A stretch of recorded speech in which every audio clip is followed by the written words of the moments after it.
There's been a lot of dark topics recently on the channel, what with stories of the devil bothering St. John Vianney and souls in purgatory, so I'd like to lighten the mood a little bit by telling you this one story that I've heard ever since I was a kid. I'm not sure if it's true, but it's definitely amusing. Once upon a time, there was a beautiful apple tree in the middle of a valley, in between two famous monasteries, one run by the Franciscans, the other by the Dominicans. This tree was a constant source of tension between the two monasteries every year, and an argument would break out as to who would have the apples from this tree.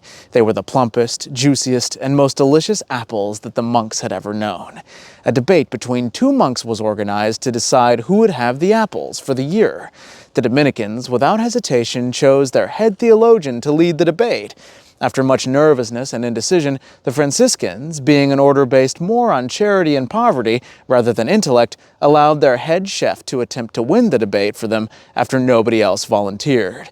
The Dominican head theologian was so confident that he could win the debate that he decided to give the Franciscans a chance by making it a silent debate.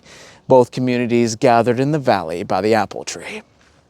The Dominican head theologian started the silent debate by pointing to the apple tree. The chef then pulled a loaf of bread out of his pockets.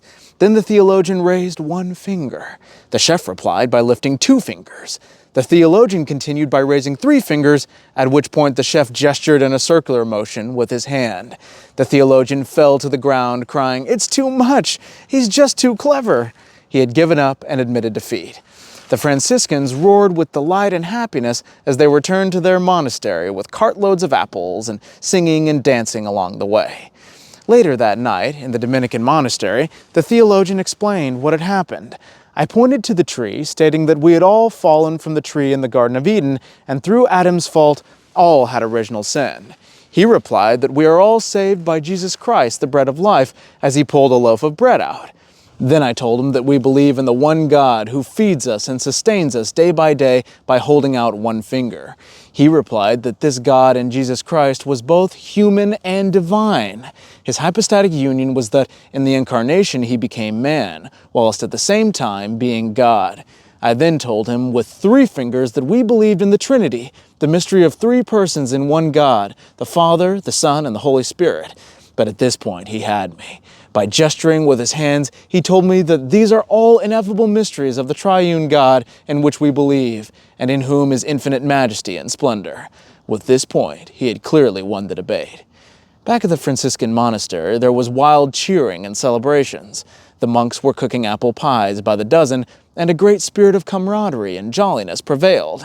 The cook explained his victory, saying, he pointed to the tree, saying that they were going to win the apples. I pulled out some bread to say it really doesn't matter because we've been blessed by a wonderful bakery and wouldn't starve. He then held up his finger to tell me that he was going to poke my eye out. I held up 2 fingers to say that I would poke both his eyes out. He then held up 3 fingers to tell me that he was going to poke out all 3 of my eyes. I then motioned to ask him, "Where's the third eye?"